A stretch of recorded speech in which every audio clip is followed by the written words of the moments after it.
Steel boots stomping, crashing the floor. Two wild Yinzers kicking through the door.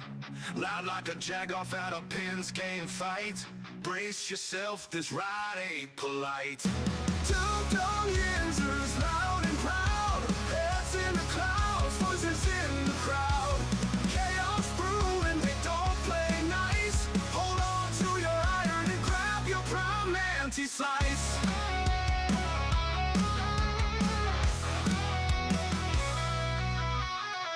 Tales from the burg with a hint of mayhem. Pierogi powered, nothing can constrain them. Knocking back stories like an icy cold brew. You never know what these two might spew. Two dumb Yinzers, loud and proud. Heads in the clouds, voices in the crowd. Chaos brewing, they don't play nice. Hold on to your iron and grab your prime anti-slice.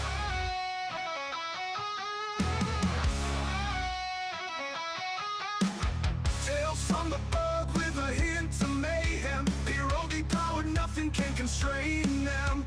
Knocking back stories like an icy cold brew. You never know what these two might spew.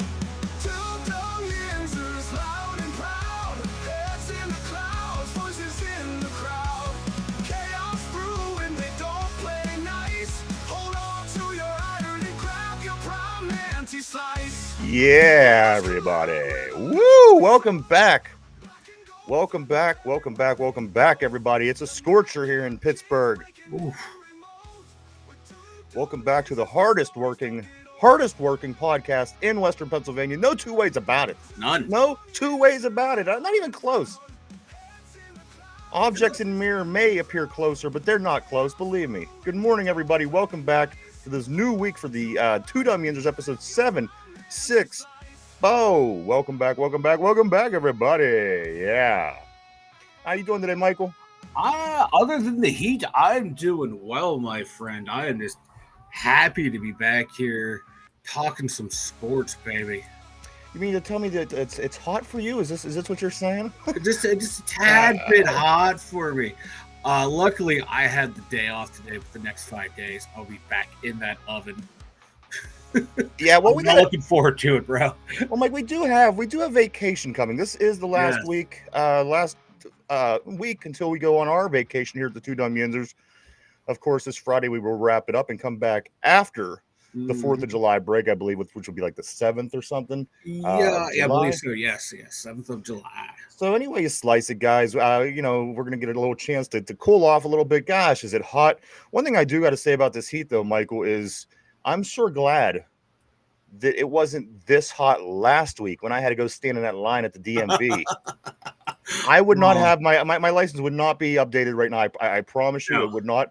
If I had to stand outside in this for that hour and 11 minutes that I had to stand outside to get into the building, I would be driving dirty, as the rappers say, right? Riding dirty, baby. More like white and nerdy with white and nerdy is more like it. Yeah. Oh man, yes, welcome back. Great to be back. God, it's hot. It feels like my balls are melting right off my body. But here we are, Mike. It says on your screen 87. Yeah, that's a lie. It's probably like feels like 102. Where am I getting sound? I have not stopped the song. My bad. Okay. No, I just thought I was playing something. No, that was me, my friend. But it is hot. It's real hot, Mike. I was 95 yesterday. Yeah, I literally think my face melted off my body at one point, but I recovered and I'm here today. Good morning to John. John, always great to see you, sir, on the board. John says, I expected Mike to do the show using a terrible towel as a loincloth. This is not that's break night. This is the Two Dumb Yinzers. Welcome, everybody. Welcome, John. Always great to see you, my friend. Welcome back. Again, as I was saying, as we was kicking off the show, guys, this is the week leading up to vacation for the Two Dumb Yinzers. We will be we'll do this week as normal, then we'll finish up on Friday, and then we'll be back on Monday after July 4. Mike, I do believe you said that's the 7th. So let's have a lot of fun this week, guys, as we do get ready to head into vacation week for us here at the Two Dumb Yinzers show. A lot of stuff to go over today, Mike. A lot of things happened over the weekend in our Pittsburgh sports. Some very interesting. Others, kind of interesting. But anyway you slice it, if you are a Pittsburgh sports fan, we have it here for you today. Again, this is the hardest working podcast in Western Pennsylvania. I could promise you that. Nobody puts the work in that we do for this show, guys. And if they do, they're getting paid money, believe me. Somebody's paying them money. Nobody's putting the hard work in that we're doing, guys. It's no surprise. And I'm very proud to say that we are the hardest working podcast in Western Pennsylvania. Welcome back. Good morning to Corey on the board. Corey said, "Hey guys, I have a massive sunburn after spending my birthday weekend at the lake. But let's get into my daily fix of Steelers debates and opinions." That sounds awesome, Corey. Great seeing you, my friend. Always great seeing Corey Beavers on the board. Glad everybody's doing well. I'm glad everybody survived the heat. Again, 95 yesterday here in Pittsburgh with humidity, and it's supposed to be just as hot today. So here we are. Here we are. A couple of things before we do get rolling, Mike. I'm gonna break into the show with my conspiracy theories. Oh God. Just one, and then we'll move on. Just to keep the brains crisp. McDonald's alone serves 68 million people per day. McDonald's alone. That doesn't include everything else. Yeah. McDonald's alone serves 68 million people a day. That there isn't enough cows in the world to keep up with that demand. What are they feeding us, Mike? 68 million people served a day. I'm sure some of them are getting more than one cheeseburger. Mike, that is McDonald's alone, on top of every other burger joint across the country, on top of all the other people that have ground beef out there for us to eat. That's just one day alone out of 365. What are we eating when we get McDonald's or any fast food, Mike? I don't want to know. I don't want to. Hey, like Tomlin's, what's that Tomlin quote? You don't want to see how the sausages or how I make the hot dogs. Exactly. I don't want to see how McDonald's is making their burgers. It's mathematically impossible for things to be happening the way that we are told that things are happening. I don't want to know where Wendy's gets their beef and what kind of beef it is. I just want to shovel it into my fat face. Yeah, I agree. And that is my conspiracy theory of the day. Mike, also, of course, the bombs were dropping this week. I thought you said the bongs were dropping this week. Bomb, Iran. Bomb, Iran. Mike, the WWE is heading to Saudi Arabia for a WWE event. Mike, does the bombing in Iran and Israel-Iran war, does that affect things like WWE? Because again, Americans are Americans. Do what you will, say what you must. But at the end of the day, I understand that these are all, they're worldwide. Everybody loves wrestling everywhere you go. It's no surprise. But Mike, does this affect the WWE? No, it probably should, but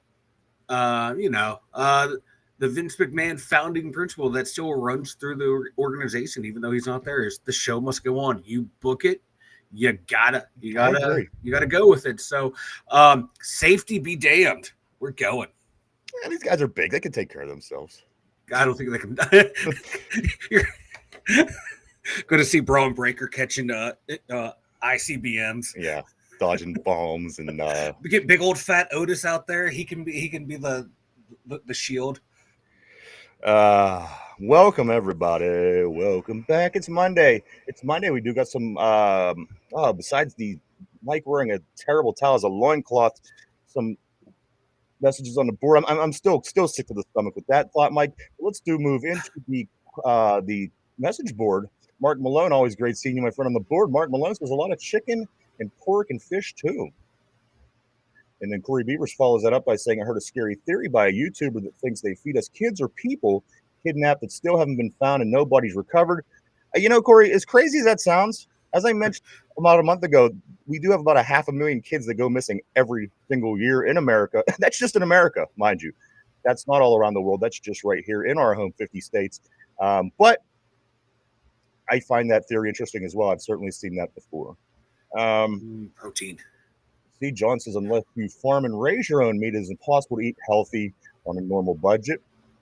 Mark Malone says, I didn't think the Jews would be able to buy off Trump. I wonder if they threatened him with another USS Liberty type false flag terrorist attack if he didn't do it.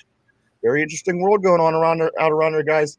And the thing is, we'll never know. We're just the peons. What goes on behind closed doors, behind the people that's at the top of the pyramid, that's the important stuff that we'll never know. Just as long as we keep following the, the things that we follow, everything will work out fine. That's the plan, I guess. Corey says pigs are the most abundant animal on the planet, and pork doesn't sell nearly as much as chicken and beef. So that means we're in the negative, or other meats are overly populated on swine. And then John says Soylent Green. It's made of people. You know what, Tortilla? I don't know what a McChicken sandwich is. I initially loved the McChicken because it was so cheap, and it was chicken, and it had mayonnaise on it. But I've eaten quite a few with some crunchy ass, rubbery ass, something in them sandwiches, brother. I can't even eat. I can't even look at a McChicken anymore, which it's sad because, again, I used to just kill when they come out just $1 a piece. That man, the McDoubles. So I don't know what the hell they're making McChickens out of, but it ain't the same chickens that they're using for their chicken sandwiches. I can tell you this. Oh, dude, it's just ground up chicken squeezed into a paste with some breading on it. Good shit, right? Why is it so bad with next to the regular chicken though?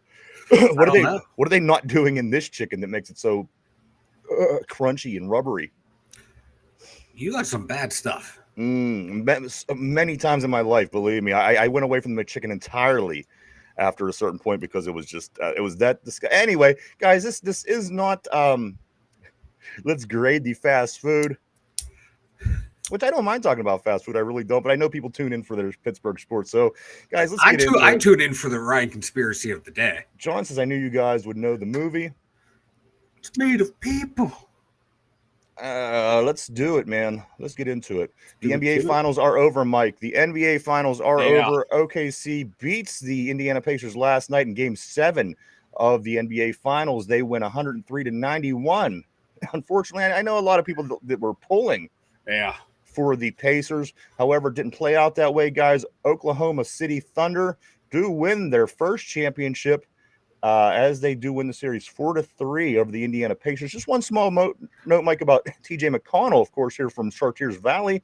Mike, he is the first bench player with plus 60 points, plus 25 assists, and plus 15 rebounds in an NBA Finals game ever.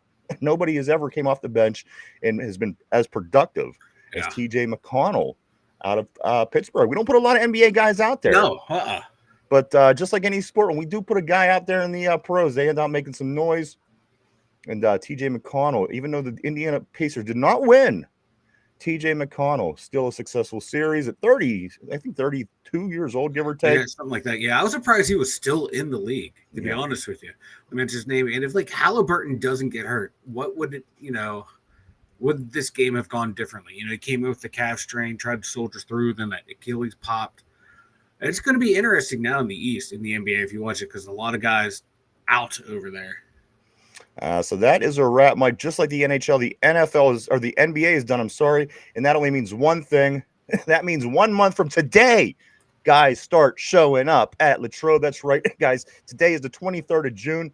On the 23rd of July, everybody, our boys in black and gold will be showing up at Latrobe College to get ready to start camp. It starts on the 24th. We are a month away. So, Mike, everything is done. NBA is done. NHL is done. The Pirates are done. And the only thing that we have left on the big board, Mike, is our football, our NFL, our Pittsburgh Steelers. 1 month.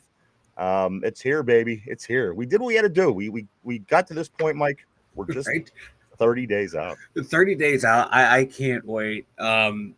For real football to happen. Off season, I like the off season, but now I'm at the point where I'm ready for guys to start hitting people. Once hockey and basketball is over, I'm ready for contact sports. Baseball's not going to do it for me. No, I need some. Well, there's no contact in baseball here in Pittsburgh, baby. You know that. Isn't that fucking true? Jesus Christ, it's a wasteland out there on the offensive side. But my God, I just can't wait for football to hear the crunch. To hear Geno Smith go, oh my God, when Aaron Donald's chasing him, I can't wait. I can't wait. A lot of good things to talk about, guys, today. I did scrape up some pretty interesting Steelers scoops, so just hang in there as we get into it. Tortilla says there's love in every bite. I don't want to know about the love in them bites, man. Hey, don't get me wrong. I'm not bad-mouthing. I love fast food. I truly, honestly would live off of fast food. Could I afford it? But I don't know. Again, just brings an interesting question that just McDonald's, 68 million people alone a day. Got to kind of raise some eyebrows. There's not enough earth to house that much livestock. There's just not. I mean, they would put the amount of cows and pigs way far more than humans, and obviously you don't see cows and pigs on every single corner.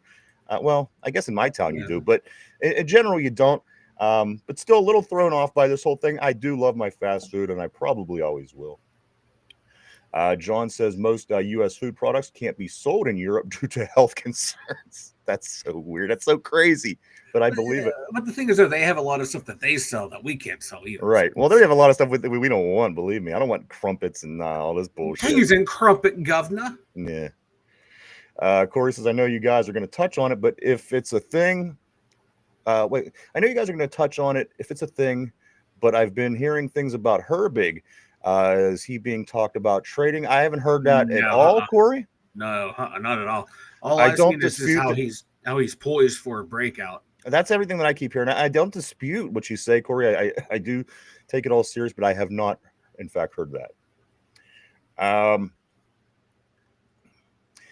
Corey says to John makes sense. I work out hard and eat very well, and I still have man boobs. I still have many boobs or man boobs. I think that's where he was going with that. I'm not on gear, so that means our protein isn't as proteiny as we think it is. I'm smashing 230 grams a day. That's a lot of fucking protein. You could go in the WWE with that kind of protein intake. Christ. Tortilla says, I'm so mad that OKC won the NBA. He says it's rigged. And everyone knows that OKC blatantly fouls on defense and then flops and gets free throws on offense. Pacers' playoff run was the only thing making it interesting. I could agree. I think that the Pacers were the only thing that kept me interested in it at all. Hey, Jen on the board. Always great seeing Jen on this beautiful, very, very hot Monday morning. Hope everybody is staying nice and cool where you are.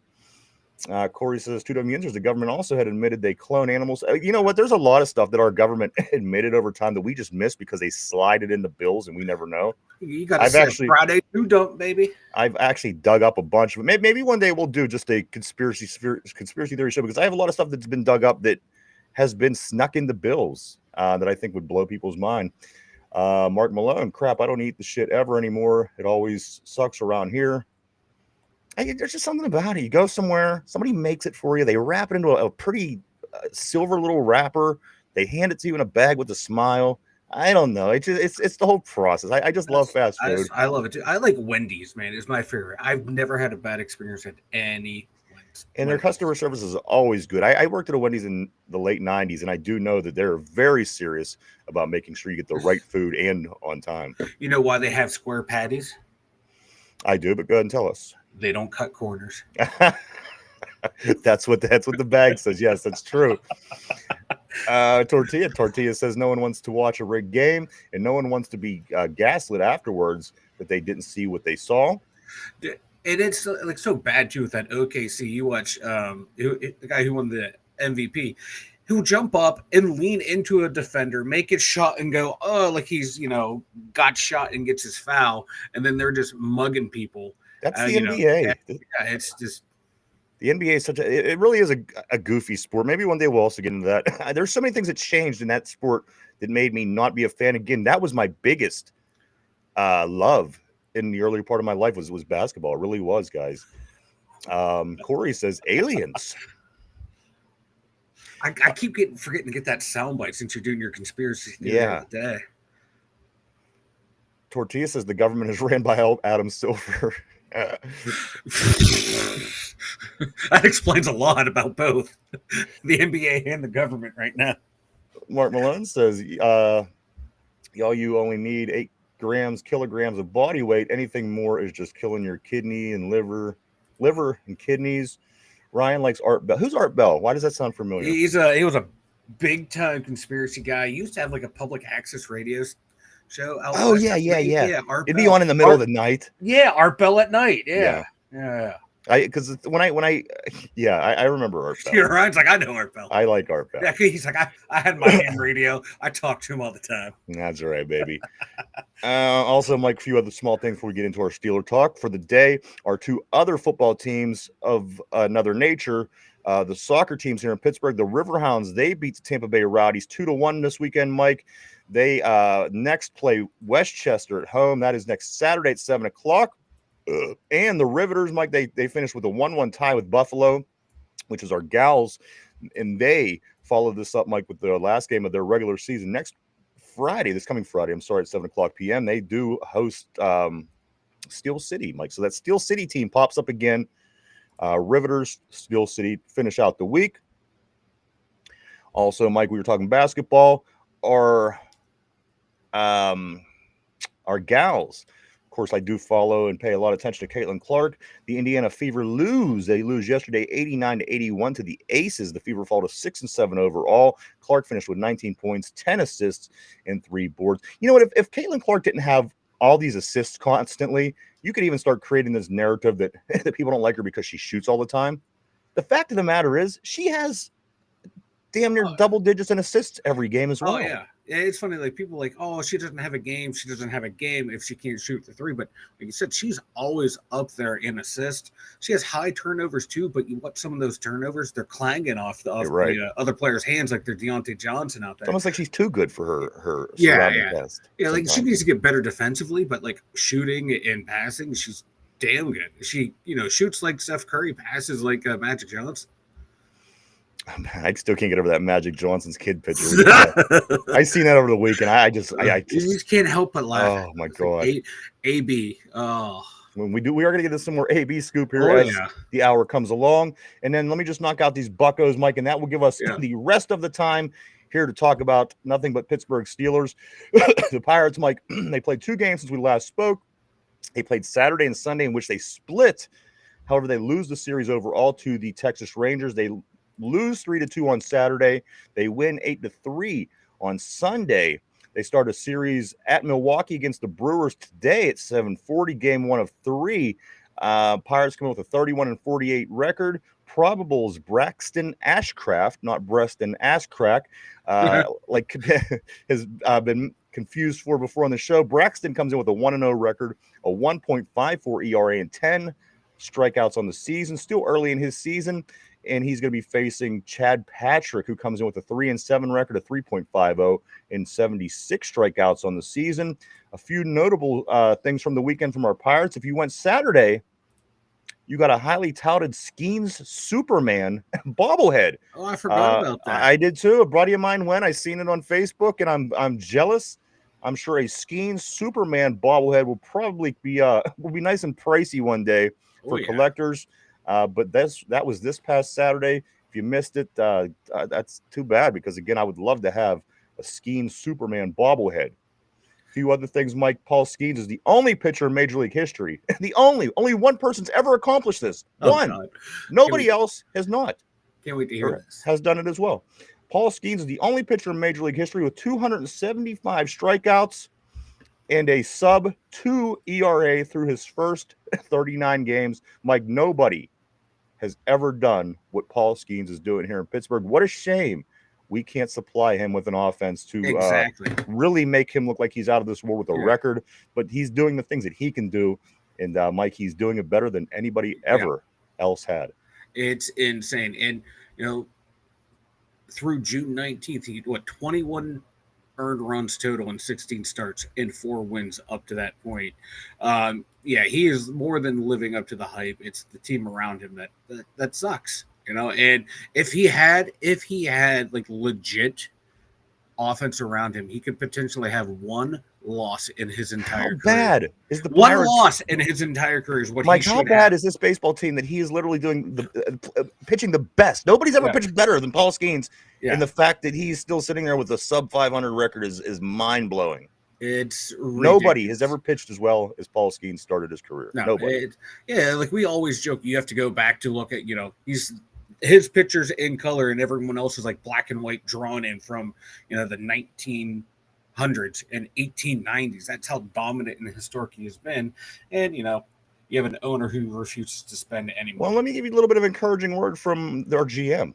This was I heard this said from Ben Sherrington over the weekend. Ben Sherrington says, I still believe the group of players we have in this organization have the capability of playing winning baseball in 2023. 5. I don't know where he's getting this idea. This team hasn't done it yet ever with this group of players or with this GM, Mike. He believes that this team can play winning baseball this year. You know what? I can too, just not for long periods of time. No, what your best qualified hitter is IKF, and he's batting 275. Which I like IKF. Don't get me wrong. Mike. Yeah, and it's ridiculous that this team is bereft of talent.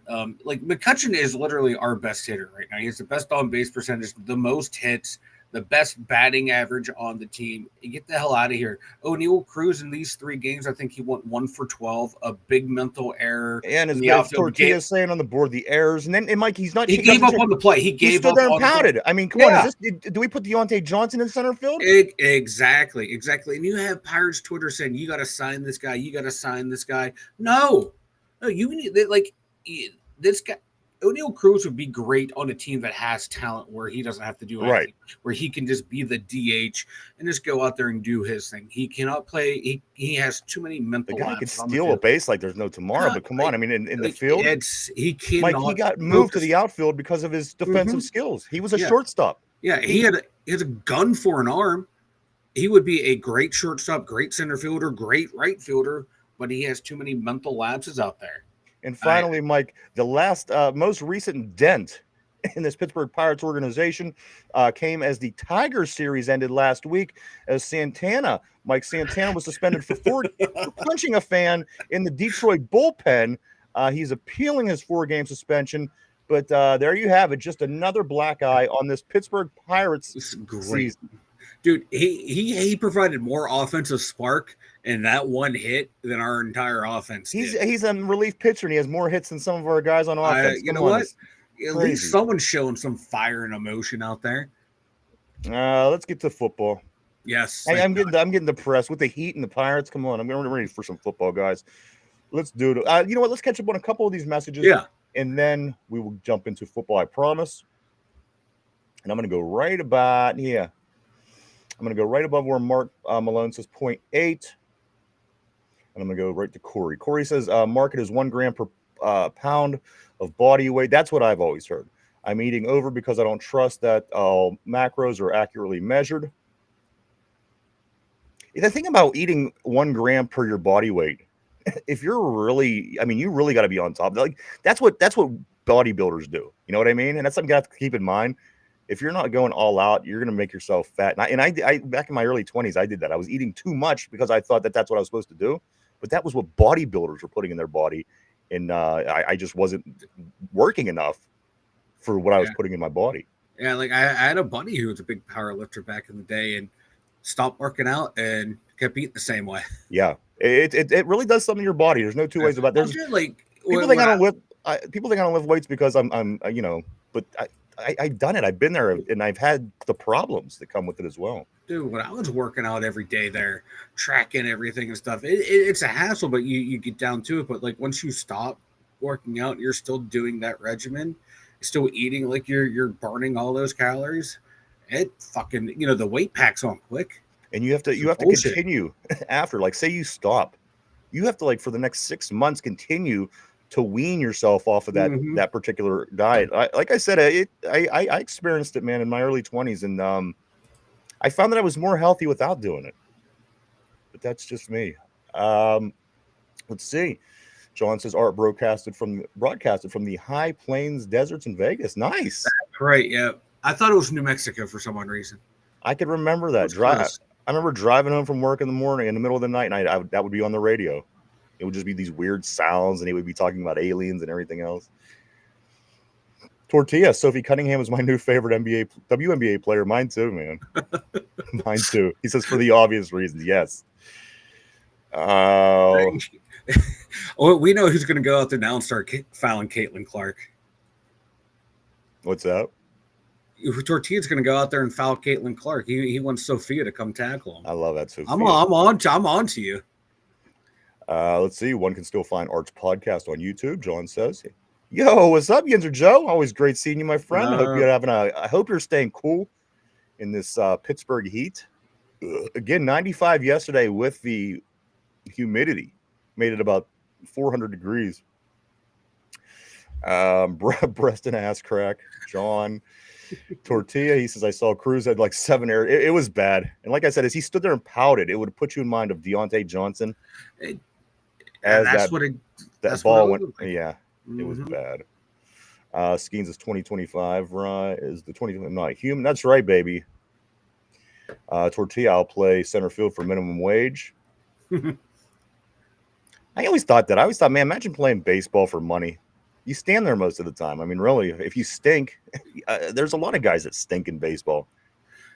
Dude, I just want to be a left-handed relief pitcher. Come in, face one guy every inning, or just face one guy a game every 5 games. Have a bloated ERA, but you get a guy out occasionally. You make $1.5 million a year every year. Hell yeah, sign me up.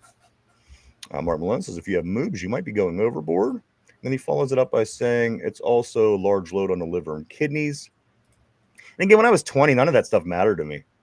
I don't care. I didn't give a shit about livers and kidneys. And but now, like I think more, of course, of those things. Tortilla said that's genius, Mike. And Corey says, Mark, yeah, it's overboard if you're doing the bare minimum in the gym, but I spend 2 hours going hard 5-6 days a week. So I could be overtraining, but I don't think I'm overeating. Gear time. You know what? That's good for you, though. Train. The thing is, that's what I was saying. If you keep up with it, that's where you get the best results. And John says, folks regret to adjust calorie intake as they age and their metabolism slows down. In my 20s, I could eat 20 dead babies. Now, if I look at pizza, my ass gains 5 pounds. That's why John looks so young. The babies. He's eating all them babies. That's another conspiracy theory. But again, we will get into that one day. I promise you. Guys, let's get into some Pittsburgh Steelers time. Pittsburgh Steelers time. What's up, baby? Just make sure I'm caught up here. There we go. Mike, let's get into some Pittsburgh Steelers. Yes. First story of the day I found kind of interesting is the mystery that surrounds Aaron Rodgers' wedding. Apparently, his family doesn't believe he's married. Apparently, let me pull up my page here because I have little information, but albeit it's interesting information. If I can't just find it here, Mike, bear with me, would you? I'll bear with you. Because I am the big bear. Do the thing. Rawr. Yeah, there you go. I can't believe you talked me into doing that nonsense. Where is it? Where is it? What am I looking for? I have no idea what you're looking for. Oh, I'm looking for Aaron Rodgers. All right, so Aaron Rodgers, apparently his if I could just find what I'm looking for, it'd be great. So his family doesn't think he got married. No, his family, nobody does. Yeah. It's really weird. There's a bunch of speculation, Mike, that something bizarre is going on with Aaron Rodgers. It's like Mente Teo and his fake girlfriend. Right. Similar to that. There it is. Aaron Rodgers' family reportedly doesn't believe that he got married this offseason. That's weird. Yeah, and I also read too, like, that stuff's public. Marriage records are public records. No one can find a. That's what I was going to say next. Public legal records show Rodgers is not married. Did he get married at an ayahuasca retreat? And just like a married at an ayahuasca retreat to some hippie chick? Remember how weird he was when he even said it? They asked him, and he's like, "Oh yeah, I got married." Yeah, it was like so nonchalant. And I don't believe, I don't think that he was. I don't know what to think, Mike. Neither do I. His unless he has and he's a strange dude. I guess he could have an estranged family that don't know what's going on. Oh yeah. They haven't talked for like decades. Him and his family. Still, for his family to come out and say that they don't believe that he got married this offseason, and again, the public records might come out and say that there is no Aaron Rodgers being married in public records. I don't know. Again, is this just some of the things we're gonna have to deal with for the time that Aaron Rodgers is in town? Again, it's just a strange thing, and it just kind of falls into the category of we knew about him not being able to wear earbuds because it ruined his frequency in his brain.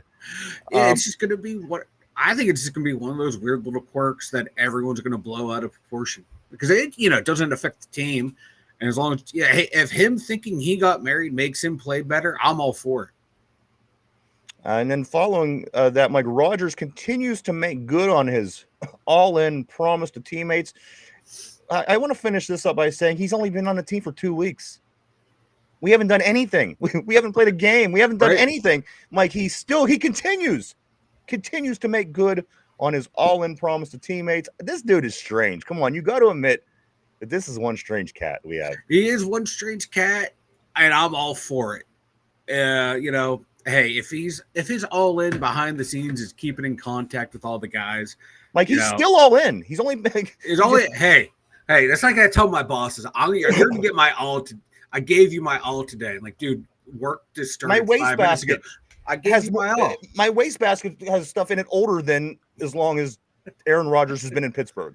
But he still makes good on his promise. Hey, as long as he's still making good, man. Hey, that's 2 weeks down, 27, 30 weeks to go, however long preseason and the regular season will run. Yeah, hey, 1 week at a time. That's all you can do. Vin Diesel lived the life a quarter mile at a time. Aaron Rodgers is living, his promises 2 weeks at a time. So we're still good, man. We're still good. We got another 2 weeks out of him. After that, we got to reevaluate. Mark Malone says, Corey, I'm just speaking about general health. I do have a bachelor's in cell and molecule biology, taken 500 and 600 level classes in dietics, etc. So I'm not just talking as a layman. He does go on to say, I found the only thing, or John actually says, I found the only thing to get rid of man boobs is fasting.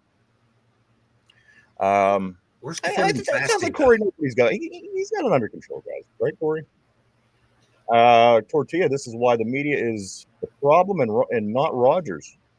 You know what? I didn't even read this whole, but I like what he's saying so far, and I agree with what he's saying so far. Let me get right now. This is just a mountain made out of a molehill right here.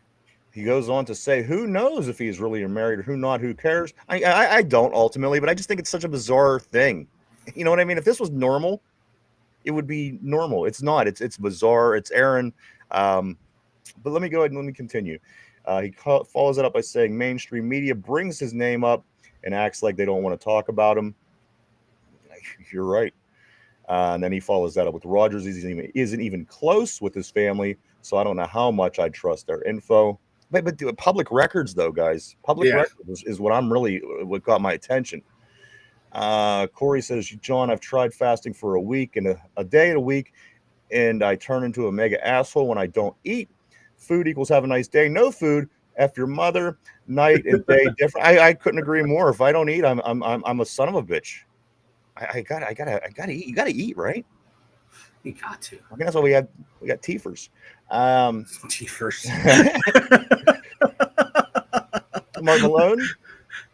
Mark Malone says the guy just doesn't want to put a bunch of shit out in the media.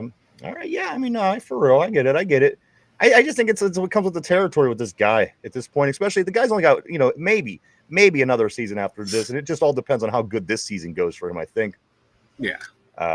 This is his last hurrah. Yinzers Joe says maybe Rodgers was just being sarcastic and people took it seriously, possibly, but again, the public records is what hooks me here. Tortilla, he cannot be married, but I just find it crazy the media blows shit out of proportion, makes Rodgers the bad guy just because he doesn't like the media, but no player likes the media. It'll be interesting.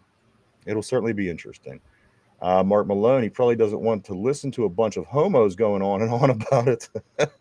Damn homos. Jen, he was probably married to a effing raccoon in a cave eating bark. Maybe. Jen, he just might have been. Whatever helps him sling that football this year, I can give two shits about. John, well, yeah. What if marrying a raccoon makes you sling the football even worse than you did, though? I mean, then that's a problem. Well, then that becomes the problem. But if it makes him better, I'll take it. If it adds some arm strength back to that aging arm, I'll take it.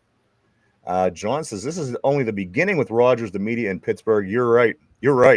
They still can find it in themselves to talk about other things. Wait till football season starts. Corey says Rodgers has been the NFL scapegoat ever since he said that he wasn't going to take the jab on the podium after an NFL game. His career hit the wall after that. Tortilla says, I guarantee no one goes and checks the records for literally every other person. And when they asked if he was married, it seemed like they were surprised and act sarcastic when asking him. And also, Tortilla finished that up by saying it's the media. It's obsessed with making Rodgers look bad. Yeah, I mean, it's going to be interesting. It's going to be a ride. No two ways about that, guys. This is going to be an interesting football season. Maybe just as interesting as any football season we've ever seen the black and gold have.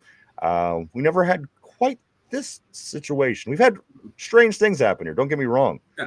But this is uncharted territory for us. Yeah, it's either, you have Aaron Rodgers or you have, another iteration of Jim Miller and Kent Graham. I would much rather be in this situation, dealing with the nonsense, but knowing you have someone who can still perform at an above average level at the quarterback position. I'll sit here and suffer with the nonsense as long as I know, I'll have decent quarterback play. Let me get the other National Enquirer story out of the way here. AB back on Twitter. He is out of the country. It is confirmed. AB is not in the country after being sought after for this attempted murder. He is now out of the country. One of his latest tweets on X is this by AB. I'm out of the country. Ain't no more child support. Tell your mama, get a job. He is he's on the run. The guy's a fugitive. Yeah. He's a fugitive from the law, and he's out of the country hiding, and he's still talking shit on his baby mama and child support. AB is out of control. AB's nuts. AB, my man, that's not how child support works. You still got to pay that shit whether you're in country or not. Pretty they soon, make sure that people get their child support, not like me and my parental paternity. You're back on that. But like AB, man, you come back to the States, man, they'll pull your passport, man. If you're skipping out on your payments, you get too far behind, bro. It never change. Big chest, never change. AB. So there you go. Who knows what's going to happen to him next? I guess as long as he's out of the country, he could evade whatever the issue is with that incident that happened about a month ago now. So who knows? Who knows what the hell's going on with AB? And just think, Mike, he wanted to be back on the Steelers this year. Yeah, AB, you can't do that, man. Yeah, maybe he's getting a jump on the Ireland game. Maybe he knows he already has a roster spot. He knows he just has to be ready for week 4. He'll be there. He's ready to go. Roman Wilson and Aaron Rodgers got married in secret, like in Stat Wars. Tortilla says on the board. So that is the Enquirer news of the day. It's time to get into some real Steeler talk. Mike, the PFF names TJ Watt and Alex Highsmith the best edge duo in 2025. I don't know. Maybe not. Any way you slice it, Mike, TJ Watt, listen, a lot of people are going on about a lot of Watt conversation now, of course, because of the contract.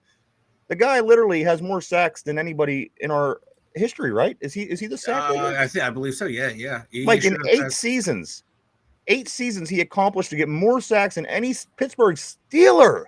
Yeah.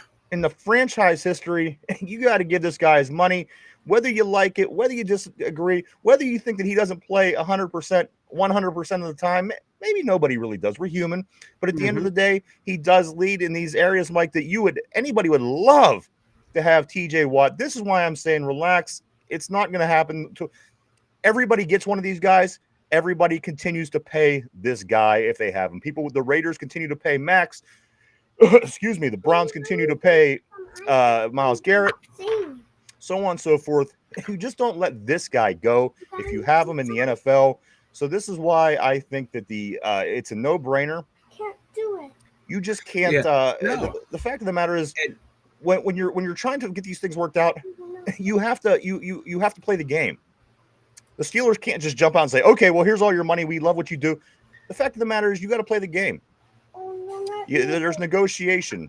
There's, so for the sake of the Steelers organization, they couldn't have just came out and threw a bunch of money at this guy because, again, they'll catch it. They'll catch the shit.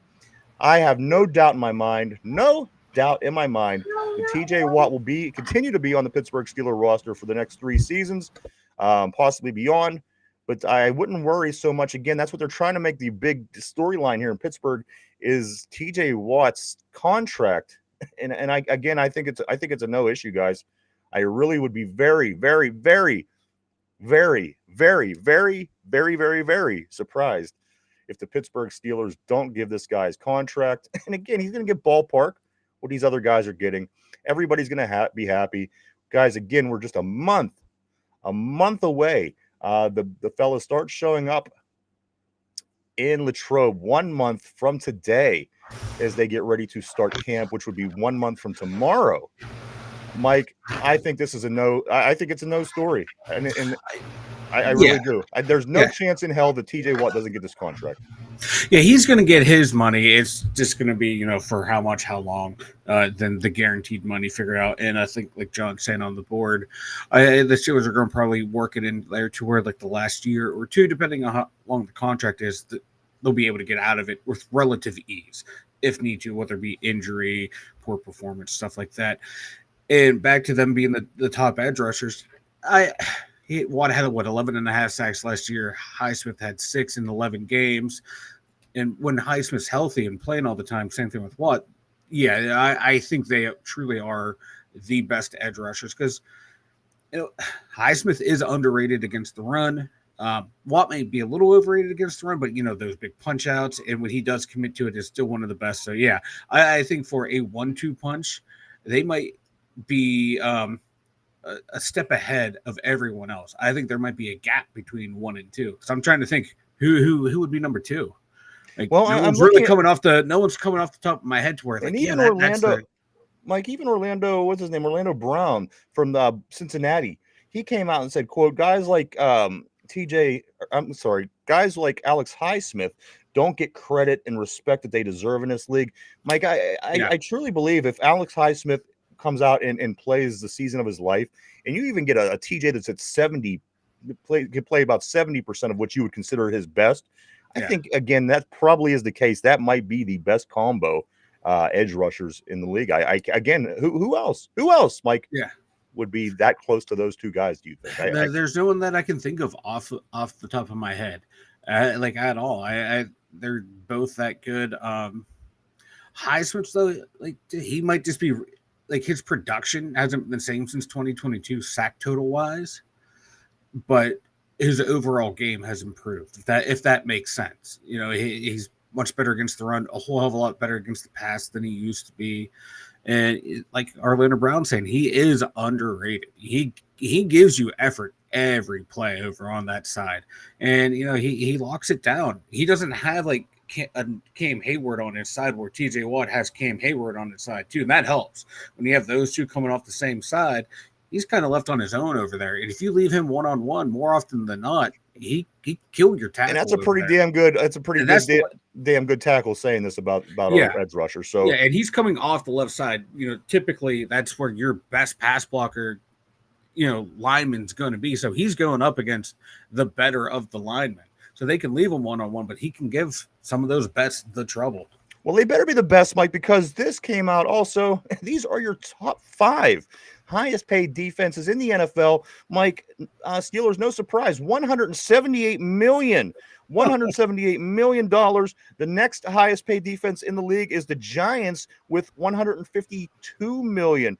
Mike, a $26 million difference between 1 and 2. Number 3 being the Indianapolis Colts with $144 million spent on their defense. Tied with them is the Bears with $144 million, and then the Arizona Cardinals, $140 million. I'm looking at some of these names here, Mike, that make up the 3 big spenders. Of course, Watt, Fitzpatrick, and Hayward for us.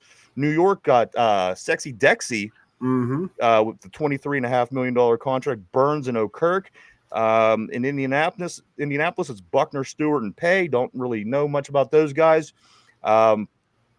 And I'm looking at these guys. We, again, with this $178 million, these are the most recognizable names out there, Mike, for the money that we're putting out. So again, at the end of the day, we expect big things out of the defense that's paid $26 more million than the second most paid defense in the league. We can't continue to allow 40 points in every playoff game we go to. A lot of things got to change this year, Mike. And if they don't, you start to say, okay, well, we're trying different things. We're coming up with different plans. We're drafting different players. We're bringing in different free agents. We're bringing in different coordinators. We got to really figure out what's going on, Mike. If things don't change this season, again, by far the most expensive defense in the league. I want to see that defense play this year. Yeah, me too. And God, they need to step it up. But hopefully now with the offense, this should be theoretically with Aaron Rodgers a much better offense than we saw last year.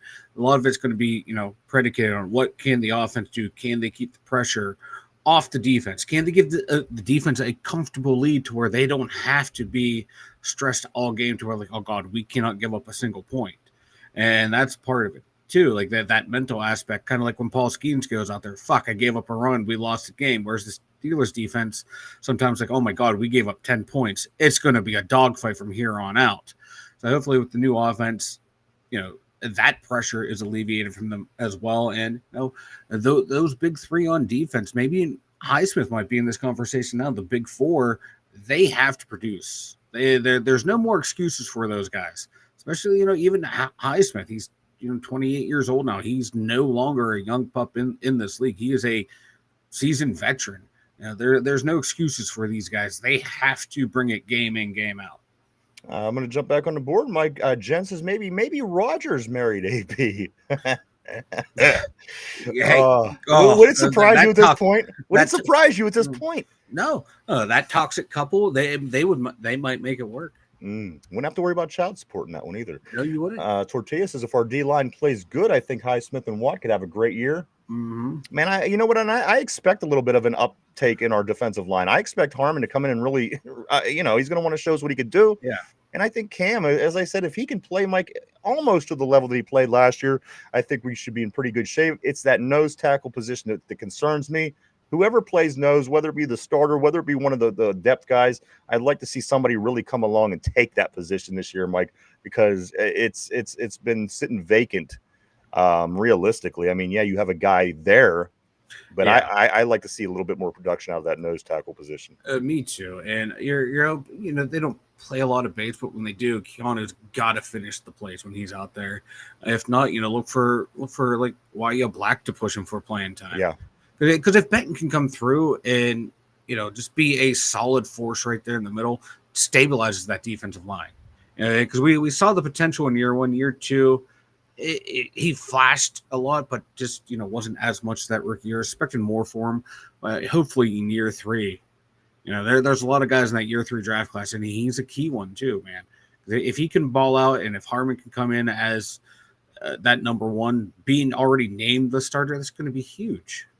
I'm sorry, John says TJ will get big cash, but the Steelers will have an exit plan if necessary, and rightfully so. You know what I mean? I think that's good business, but I do think that he gets his cash also.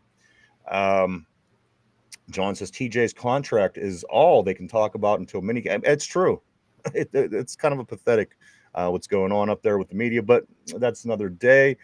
We'll talk about that. Tortilla says the Giants could actually really – the Giants could have a really good pass rush with Burns and Carter. Yeah, no, you know what? The Giants aren't. I just wonder why that team. They bring in players. They always have good players. It's just one of those organizations that's poorly ran. They got lucky with Eli and Tom Coughlin and all them there at the same time. But yeah, that front four they showed. I saw a video from their mini camp. All four of those guys at the same time just blowing through their offensive line.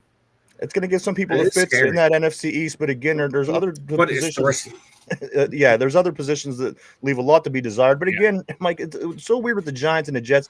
These teams always pull talent. They always get talent. Yeah, Sauce Gardner, Sexy Dexy, whoever. Both these New York teams get their guys for whatever reason. They just I don't get what's going on with these New York football teams. But that's the story. Dude, man, like when the Jets even had Mark Sanchez, he was kind of a joke there, but he took him to the AFC Championship game against Steelers. Every time we played them, they were tough games. Sanchez had a good team many years in New York. There was many times that team was certainly at least in the running, and that was during Tom Brady years. So I got to give it to the Mark Sanchez and Rex Ryan. Yeah. team. But for a butt fumble, Mark Sanchez would not be seen as a joke. Right. And anybody could have a butt fumble. You know what I mean? Yeah. You're running somebody's ass and the ball pops. It happens. Shit happens. Yep. John says, not counting the last playoff game against the Ravens, the D gave up big points when they were fresh in the first quarters of. It was always the first quarters. They gave up so much in first quarters. What was the Browns game? 28-0 after the first quarter or something in the playoffs. It was ridiculous. Look at the playoff scores. Absolutely, I'm very familiar. Check it out. Check out playoff scoring by quarters over for the past 8 to 10 years, guys. It's really bad. Not just bad. It's really bad. Like another level, kind of shit bad. Which makes no sense when you have the highest paid defense in the league. I mean, that literally. It's that's like they forget how to play. They forget how to play. How can you forget how to play that consistently over and over and over and over? That's why I'm saying it just doesn't make sense to me. That has to come together this year as well, Mike. As we were saying, Mike, and then I'm gonna go into this. Whether you think we still have a chance, whether you don't, Adam Schefter believes, and he says Jalen Ramsey will be traded this offseason. I know that the Steelers. I know that Matthew Stafford is lobbying for him in LA. Yeah. But any way you slice it, guys, we are still in the running, and that could certainly take our defense to another level, Mike, if we could somehow bring in Jalen Ramsey. Again, this is still my wish list. Every day I wake up, I'm hoping to see that we have something in the works with Jalen Ramsey. It would be nice. And talk about no excuses on defense. The defense would be 100% wrapped up. Then you just got to get that wide receiver too, and then the team would be set for like literally no excuses from anyone this year. Results would have to come out. Don't forget, this is a team that went to the playoff 2 years in a row. Yeah, we got our asses kicked both years, but we've made the playoffs. So the team's not that far off from being competitive. It's just, can they get the right pieces, and can the team come together at the right time and perform at the right time? Some things are adding up for this might be a nice season. I mean, at the beginning it was kind of, we didn't know what to think, and then Aaron came and he's settling in, and now we have an idea. You could kind of, like I said, make a better educated guess on how you feel that this season might go. Now that you have that information, like of course Jalen Ramsey, and then maybe a wide receiver too. Again, also on my wish list of things to take care of here over the next month to 6 weeks, give or take. Before the preseason does in fact start, Mike. But I would love if we could land Jalen, we could land us a decent number 2. Yeah. Here's the problem with the number 2 for me. Okay, well, this come out this morning. They were talking Romeo Dowds, and why does these players do this? Why? Listen, I understand Dowds is good, but why? Okay, so what? He played with Aaron Rodgers 3 years ago, 4 years ago. Yeah, it was a while ago. Why is Aaron Rodgers turning into LeBron James, and we're building the Pittsburgh Steelers around guys that he's played with? I mean, again, Dowds, I think he only played 1 season, if I'm not mistaken, with Rodgers. Yeah. But again, all these names. Oh, this guy played with Aaron. This guy played with Aaron. Oh yeah, this guy was on defense when he played with Aaron. So I don't want all these terrible Aaron Rodgers teams. He was not good. Green Bay has been not good for a long time. Why do we want all of his teammates? How about we have the Steelers teammates that we feel are in position, Mike, to be a quarterback away from being a pretty competitive team in this league? Yeah, it's a carryover from like in the Jets when he more or less told them, hey, these are the guys I would like to have offense, and they ran out and got them all. Instead of that's what they do with LeBron James. Everywhere he goes, they run out and get whoever he likes. That's crazy to me. Yeah, but like we have a team already. I wouldn't mind Romeo Dobbs. I think he'd be a hell of a receiver to have on. There's about 100 people I wouldn't mind, but I'm just saying this is come on. I don't want this in the NFL. Yeah, but the thing is too, like Green Bay has such a a plethora of wide receivers, whatever word. They have a shit ton of receivers, and my God, I think he's in the last year of his contract. If you can get him cheap, I would do it, but I don't think it's going to happen. It's just another one of those. Oh, he played with them, so he's every single guy that became available that was ever an Aaron Rodgers teammate. Oh yeah, has been suggested as being a great teammate for the. No, we got a team. We just need things to kind of fill our holes, and at this point, I think Jalen Ramsey and like I said, I would be happy with an Amari Cooper or somebody. The guy certainly isn't what he could have been and should have been in this league. And certainly he hasn't been great over the past few years with the Browns and wherever the hell else he was. But I would love, Mike, somebody like that would come in and I think would be a perfect number 2 for the Steelers. But again, I don't want all Aaron Rodgers' former teammates. There's a reason none of those teams were any good. The Jets were terrible. The Packers weren't that good. You know, it was more that Packers defense that failed them, but I get what you're saying. Why you know, we have our own defense that fails us. Why bring in guys from Green Bay that failed them? You know, at least we know our guys. We know their capabilities. Let's jump back on the board, though. John says, not counting. We already got that one. Yes. Yinzer Joe says, Mark Sanchez said in an interview that he really liked the addition of Rodgers to the Steelers, and he thinks they are set up for a Super Bowl run. I think we're set up better than we have been for the past few years, certainly. You know, whatever that means. I think we're set up for a divisional round run. Yinzer Joe also says Slick Rick said the trade for Ramsey is a done deal very soon. Fucking Slick Rick. He just keeps saying same thing over and over. It will happen. Ayuk was coming. Let's see. John says if the O-line could run block and protect the quarterback, they should be better. It is about putting building blocks in place for the next QB. And you know, you hope to see an improvement on this offensive line from an offensive line that wasn't terrible. No, huh? I mean, considering that, again, you lose your rookie starting tackle for the season. You know, you threw two rookies in there, and they held their own. Yeah. You have that veteran Ciamalo in there as a nice anchor. And then, again, Broderick Jones is my X factor. If he shows up and plays good football, I think that offensive line plays good this year. And, you know, McCormick and Frazier, you can see, like, they hit a rookie wall at some point. You can see the teams were starting to come up the middle on the team. And, you know, they were young, and usually that happens when you're starting 2 young guys in the middle. The teams are just going to exploit that at the end of the year because, you know, they don't play that many games at this high a level in college. So it's going to happen. I think this year they're going to be so much better. I don't see those 2 taking a step back the way we saw with Broderick. Oh, no. The difference is between the ears. Yeah. The problem is Broderick is a first-round tackle. The guy has all the he has all the freak, the pieces, the tools. It's between the ears with him. Yeah. The other guys, they might not have such the physical, you know, that he has, but they have it between the ears. That's the difference. Yeah, and hopefully last year was that wake-up call for Broderick that, oh, shit, I can't rely on just my athletic ability at this level. I gotta get my mind right and focus. Him being the biggest guy in high school probably allowed him to be one of the best high school linemen in his state, wherever he was. I don't know, but because of his size. And then college, you could carry that over. You could get away with it. Yep. Like you said, Mike, the pros is a totally different game. It's different. You got to be able to concept up here and translate that out here. Yeah, and that's what the O-line coach was saying, like in the interview. It's like he has all the tools. He knows what to do. It's just consistently doing it. Now the other guys, like a McCormick, he's more heart. He doesn't have the physical gifts. He's not out of the best college, but he plays with heart. If you could somehow trick Broderick into playing with his heart, you might have a successful season. But guys, it's between the ears with these offensive linemen. And I'm not really worried about Fatano. I think Fatano is going to be just fine. It's just so far so good.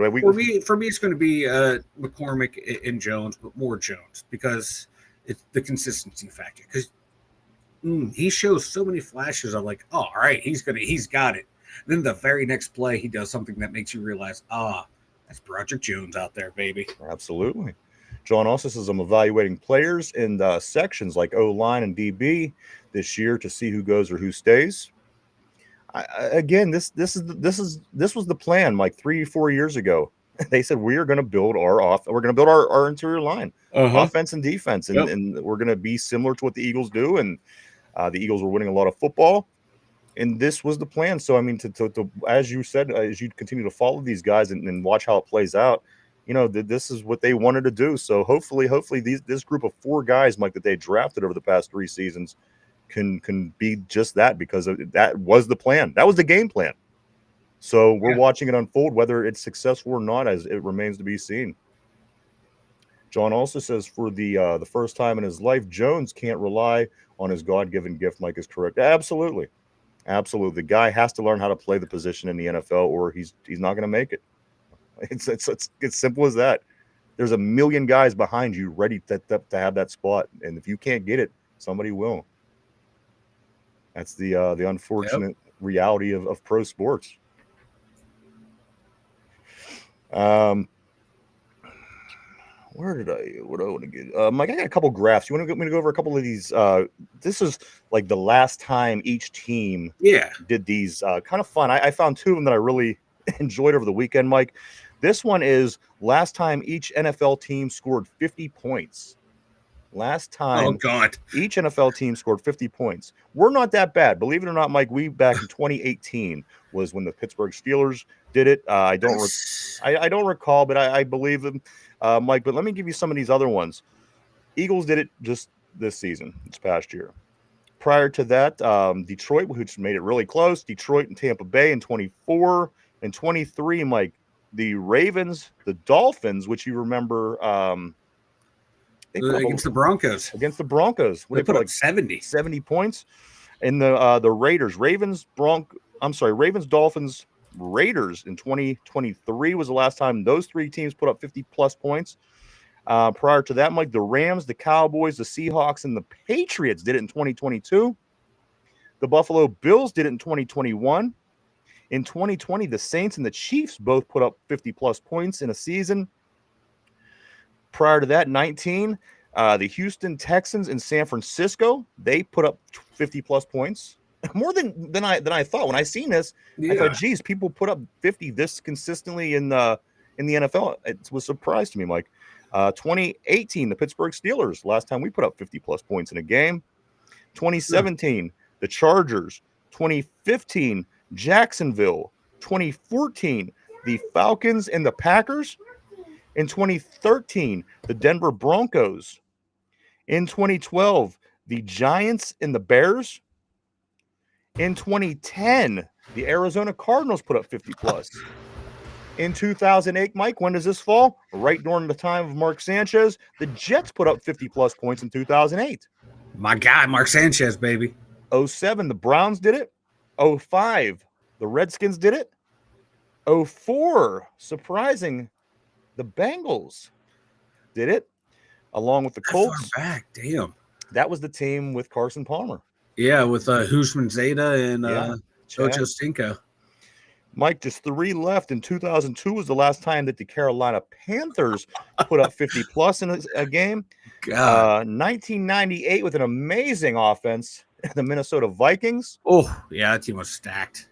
And, Mike, the Tennessee Titans, it goes all the way back to the Houston Oilers in 1990. Wow. 1990, which is 35 years ago, was the last time the Tennessee Titan organization, which then would have been the Houston Oilers, managed to put up 50-plus points in a game. Again, that's I didn't realize 50-plus was scored this much in the NFL. I'm come on. Damn, I'm like surprised. Like this iteration of the Bengals hasn't scored 50. This year, I think they will. They're going to have to. Right. With me, you, and Mark Malone out there on defense. Exactly. They're going to need all the help they can get. But that's just interesting, guys. So, again, that's a lot of 50-point games. Again, I didn't realize that these teams were doing this. But if you spread it out over 25 years, 35 for some teams, I guess it starts to you can put it into perspective. But, yeah, that's crazy. I just love that chart. I thought it was interesting.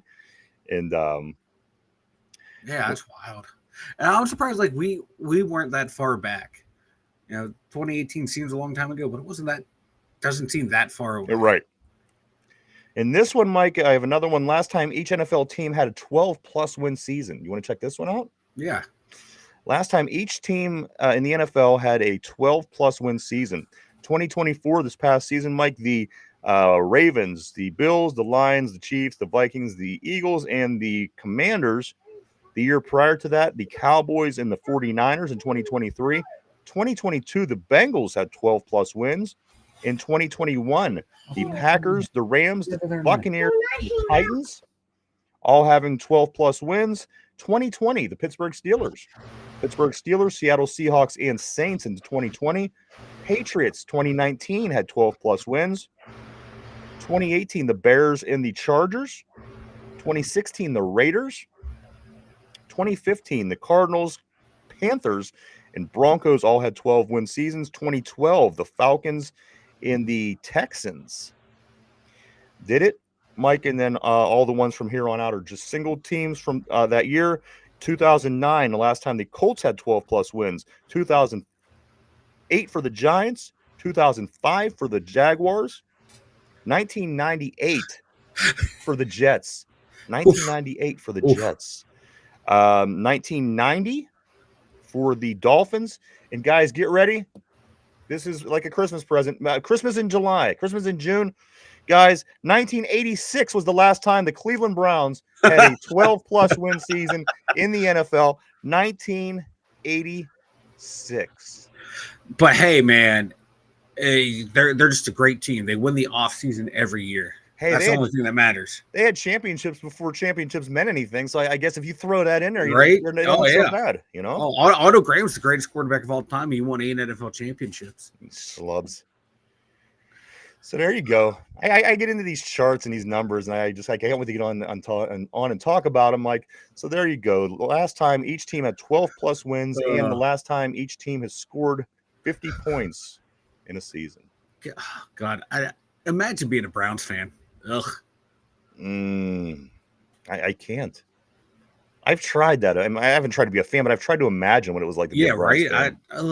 I'd jump off the Clemente Bridge. I feel dirty. Right? Mike, also DK Metcalf was talked a little bit about over the weekend that he was interested in playing for another team as well. He was interested in following some of his teammates and coaches and players to the Las Vegas Raiders this particular offseason. But DK Metcalf, we were able to hook him and bring him here to Pittsburgh. We brought him to the Steel City. I'm glad DK came here because a couple reasons. These guys go to the Raiders. Come on, they're not going to do anything. We truly need that guy. You know what I mean? We truly need him. I mean, he can make such a big part. He can be a big part of this team. I hate when you see these great talented players go to places for more money, and you just know it's not going to be any good for them, and they're just going to make their money. At the end of the day, I'm here to watch football. I don't care what you make. So I'm happy he came here. I want to see DK on a team that's competitive, and I think he makes this team just that much more competitive. Like, we're the Raiders, they're the Raiders. Yeah, the Raiders, like, they could have a good team on paper, but it's going to fall apart because it is the Raiders. I don't care if you got Pete Carroll back there; it's still the Raiders. Certain organizations always find a way to fuck it up, no matter who the owner is, the coach, or the players. You see it all the time. It's like these franchises are cursed. Look at the Browns.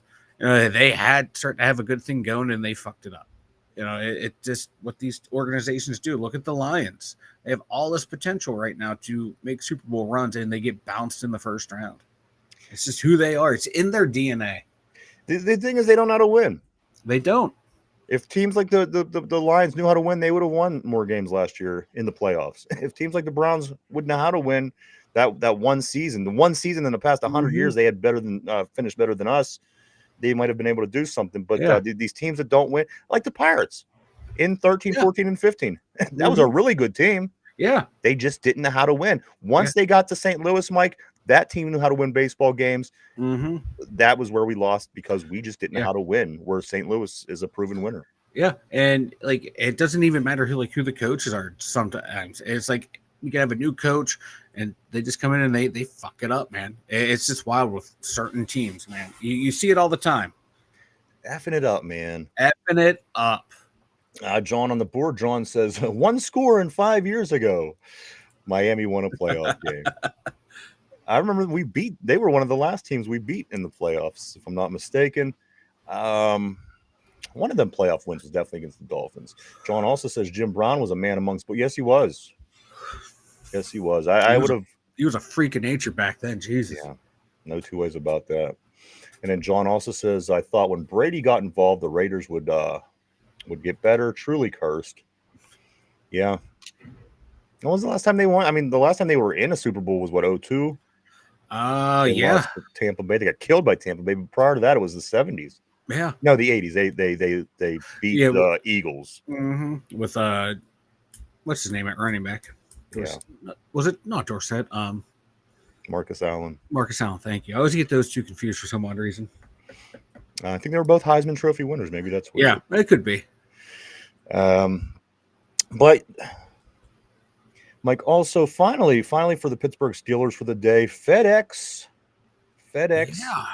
founder, FedEx billionaire Fred Smith, of course, the dad of Arthur Smith, passed away at 80 years old over the weekend. Arthur Smith's dad, our offensive coordinator, billionaire. What was he? He's the founder. The founder of FedEx. He's the founder of FedEx. He founded FedEx, and Arthur Smith can't find his way to the end zone. That's why you got to use UPS. Apparently. But yes, the father of Arthur Smith did. He passed away over the weekend. Yeah. 80 years old, the founder of FedEx. Crazy, man. Yeah.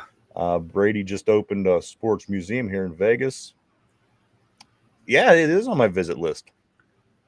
You know what the thing about Tom Brady? I hate him, but the guy's the GOAT. I don't care. You know? He's the Jordan from our generation. Cheater. He's a cheater. When we're telling our grandkids about Tom Brady, you know, and they have their day version of LeBron James and like our Jordan and LeBron, we're gonna be like, no, Brady's the best. I'm like, well, our guy does this, our guy does that. But as much as I hate him, you can't deny what he's done, Mike. Cheaters. I think that was all Bill Belichick, to be honest with you. Hey, he was an accomplice. And if you think that every team doesn't cheat in some capacity, you know what I mean. You might want to look a little bit more. They were dumb enough to get caught. Yeah, exactly. But maybe the dumb enough to get caught were the ones that win all the Super Bowls. Well, short, you know, hell, man, the Houston Astros got cheating and they still won a World Series. So. Well, I do know this. He does have a lot more touchdowns and passing yards and all these other things than any other quarterback that's ever played the game. So cheating or not, he did manage to accomplish those things. Mike, maybe when we make our trip down to Vegas, we will have to check out the Tom Brady Sports Museum, is John saying on the board. Jesse James caught that ball. Fuck New England. John says, just in, Arthur Smith tells Tomlin, fuck you. Oh, shit. Mike, why don't you go and tell everybody about the website? The2dumbyinjers.com. Check it out, everyone. Got merch store there, got the links. I had a blog post ready to go, and then right before the show, right when I was going to save the file was deleted. So I got to work up the motivation again to put another one up there, but one will be back up this week. You got to copy everything that you write, and then that way if something gets screwed up, you have the copy. Dude, like I was getting ready to hit save, and then it just went. Yeah. So anyway, check it out at the2dumbyinjers.com. Sounds very excusely to me, but hey, facts, excuses. That sounds like you really thought of that excuse. Hey, to be honest. Hey, Webster wrote a book that will tell you the difference between a fact and an excuse. Guys, it's time to get ready for the trivia question of the day. Mike, put on your thinking cap. Everybody at home, everybody on the board. The trivia question of the today is a Pittsburgh Steelers trivia question. Mike, I'm not going to tell you to what capacity, though, until I tell you the question. Ooh, okay. Here we go, guys. Question of the day. Where did the Steelers play their home games before Three River Stadium? Where did the Pittsburgh Steelers play their home games before Three River Stadium? Take a minute to think that over. We're live 5 days a week right here, Monday through Friday, 11 a.m. to 12 p.m. right here on YouTube. All right, guys, question of the day. Where did the Steelers play? They played at multiple places prior to Three River Stadium, but what I'm looking for is where they played just before Three River Stadium. Where did the Steelers play their home games? Mike, you look like you might have known. Mm-hmm. But where did the Steelers play their home games just before Three River Stadium was built for them and the Pirates? What do you think? Wait, you know what? Give it a couple seconds. Let's see if anybody else on the board throws anything up. What's your thought process, though? Where are you going toward this? I'm pretty sure I 100% know the answer. Okay. All right, hang loose. So, yeah. Yep. Let me grab a couple of messages real quick. Yinzer Joe says, I don't care. Montana's the GOAT to me. He had to deal with a lot more than Brady, and he wasn't a cheater. Montana was my GOAT. I always said he was the best quarterback ever until Tom Brady. Dog ate my report. Sorry, guys. John, no idea on the question. Okay, so, guys, question of the day. Where did the Steelers play their home games just before Three River Stadium? Mike, where did they play their home games? Forbes Field. Forbes Field. Is that your final answer? Final answer. All right, locking you in place. Going to hang low just for a moment, see if anybody else throws their answers up on the board. Mike, the question of the day is, where did the Steelers play their home games just before Three River Stadium? Mike says Forbes Field. Anybody else want to throw a guess up there? Feel free, and then we will get the answer in just a moment. Where did the Steelers play their home games before Three River Stadium? Mike saying Forbes Field. Guys, the answer of the day, from 1964 to 1970, the Pittsburgh Steelers played their home games at Pitt Stadium. Stadium. Which is one of my favorite places in Pittsburgh. I wish they wouldn't have tore Pitt Stadium down. The Pittsburgh Steelers from 1964 to 1970 played at Pitt Stadium. From 1958 to 1964, they split between Forbes Field and Pitt Stadium. But back in 1933, when the team initially started playing, Mike, Forbes Field was their home field. So when they became a team in 33, Forbes was it. In 1958, they started splitting between Forbes and Pitt Stadium. And then finally, guys, in 1964, they exclusively started playing in Pitt Stadium all the way to 1970, when Three Rivers Stadium was open for both the Pirates and the Steelers. Damn. I never knew they played at Pitt. I knew they played at Ford Field. Fuck. Goddamn Pitt Panthers coming back to haunt me once again. Forbes is correct, John says. Pitt, Yinzer Joe says, as Mike said it. Yeah, guys, again, technically, none of these answers are wrong. They did play at these places before Three Rivers. That's why I kind of tried to specify right before Three River Stadium opened. Again, guys, in 1933, Forbes Field in Oakland. In 1958, they started splitting between Forbes and Pitt Stadium, and again in 1964, exclusively Pitt Stadium until 1970. So there you go, guys. Like I said, it's not wrong. You weren't wrong. Yeah, just how I questioned it, you were. Yeah, the wording tripped me up. It's tough, man. I mean, they're both in Oakland and very, very. I heard Steelers first. Where'd they play? Oh, they got Forbes Field, baby. And you know what I mean? 1964 was the last time we played there, so that was a little bit before your time. So I can't fault you for that. John saying, "Fuck, Mike, you had me." You fucked up. You trusted me. He does that shit to me all the time. Problem. He does that shit to me all the time.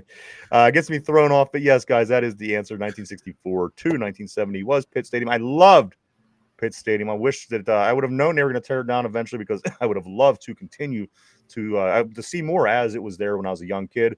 The last time I had a chance to go, I was in high school, and they did this thing, Mike, where this kid got caught out of the crowd, out of the bleachers, and he got a chance to kick a field goal. And if you kicked this field goal from a certain distance, everybody at that high school football game that night got a free ticket to go to a Pitt game at Pitt Stadium.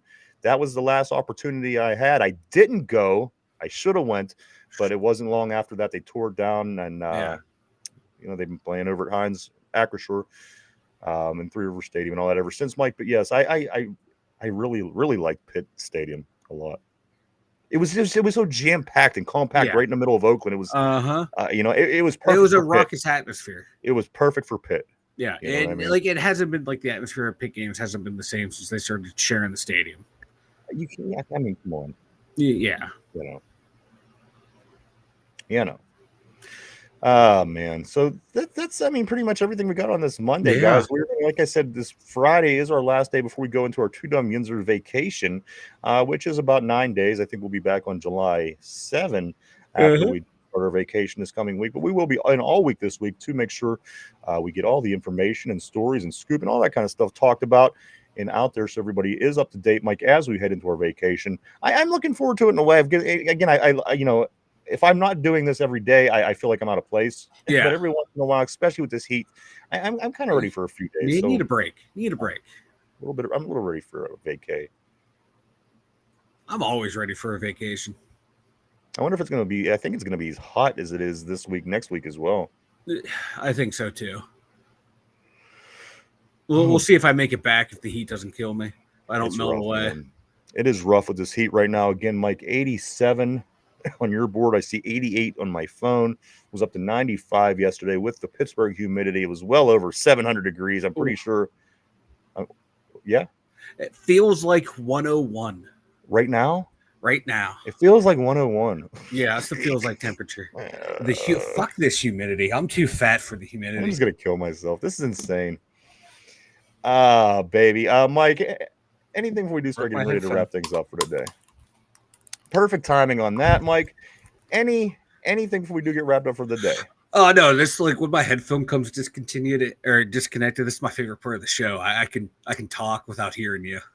Mike Peaches, John says Peaches. Peaches is taking a cruise. Peaches. Ooh, I think she is taking a cruise. She's on one of those wet and wild single cruises.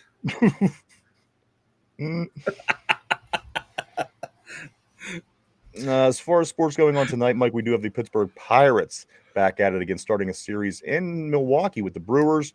That again tonight is game 1 of 3. That's a 7:40 over Milwaukee. Jen's neck of the woods, if you will. Again, it's Braxton Ashcraft. I have to make sure I really enunciate that name because he turned into Preston Ashcraft last week. You were doing that so every time you talk about him, you say it. I was like, I'm just gonna let him roll with it. Braxton Ashcraft is his name. Mike again 1-0 with a 1.54, 10 strikeouts in his early career here in Pittsburgh. He will be facing off against Chad Patrick. That game again 7:40 tonight. Game 1. After that, Mike, they come home to play the Mets. 3 games in Milwaukee. Then they'll be home to play the Mets at the end of the week. So we'll be and this is the team that I like to get down to the stadium to see. Was when the Mets come to town. It was kind of like one of my childhood alternative teams. I like the Mets with the Darryl Strawberry and Doc Gooden, Howard Johnson, all these guys when I was a kid. So, I like that team too, yeah. So I tend to make it down to the stadium when the Mets are in town. We will see, though, because we do have a lot of heat, Mike. Again, how much? 101 degrees. Feels like 101 right now. What else, Mike? It looks like everything else. The Pirates are the only thing. One other note that I did have here, Mike, you always have the McDavid and Crosby comparisons, Mike. Connor McDavid, 18 points in his first 2 Stanley Cup Final series compared to Sidney Crosby's 9, only half the points that Connor McDavid scored. Of course, Crosby did manage to get the Stanley Cup win in his second attempt. The Oilers still yet to do it, but maybe he has to get a better team built around him. Like Crosby had a lot of pretty good players around him. But I did see he doubled Crosby's point production in his first 2 playoff finals runs. He may have done that, but Crosby was 1-1 after those first 2. Had a Conn Smythe, did all the little things to help the team win. All right, so there you have it, guys. Mike, I think that's everything for me. What else you got, man? I got nothing, man. I got literally nothing right now. I'm scrolling Twitter, see any late breaking news, any interesting news. A whole lot of bupkis going on in the sports world right now. It's hot, man. Yeah. It's hot. Also, Mike, I do want to say that we do know that the women, the Pittsburgh Passion, they do play their first playoff game of this playoff season. This coming Saturday, Mike, they take on Mile High City from Colorado. They'll be coming to Pittsburgh. That's going to be at West Allegheny High School for this first round for the Pittsburgh Passion as they get ready to make a run, Mike, and just maybe bring home that hardware for the women's football in the WFA. Pittsburgh Passion, again, their first playoff game of the season coming up this Saturday at West Allegheny High School against Mile High City. I can't wait. I can't. We need to win. John said breast and ass crack, and he spelled it in a way that it could be breast and ass crack. That's your favorite player, Ryan. I do like some breast and ass crack. No two ways about that. Mike, I think that's going to be it for me for today, my friend. I do want to say thank you so much to everybody for coming and hanging out and checking us out today. We certainly appreciate each and every one of you. We truly, honestly do. We wouldn't do it without you. Thank you so much. I do want to say thank you, everybody on the board. You guys always keep things interesting here on the show. Always, always, always, always. I do want to say thank you to everybody at home, maybe everybody that's listening. Maybe everybody, if you're at the gym, maybe you're in the car, maybe you're just at home watching us on the big screen TV. We thank you as well. Thank you, thank you, thank you. Jen says she's outside spraying her dog with the water hose. That sounds very appropriate for right now. It really does. I wish somebody would spray me with the water hose. And John says, we're hired. We're hired. I think that's it, Mike. If That's all I again, got. we'll be back tomorrow at our regular Yes. time to do it all over again on Tuesday morning. I will be here for 11 o'clock, guys. We hope that everybody makes it back. We'll see everybody then. I hope everybody can stay cool on this major heat wave going across the country, certainly in the Northeast, guys. Stay safe, stay hydrated. We also want to say, if you haven't yet, hit the like, hit the subscribe, and the share button, and check out our social media. We are on Facebook, X, Twitter, formerly known as Twitter, Instagram, Threads, everywhere. Go check us out, like, subscribe, all that fun stuff. For Mike, myself, the two dumb Yinzers, have a great day. Try to keep cool, and we'll see everybody tomorrow. Bye-bye.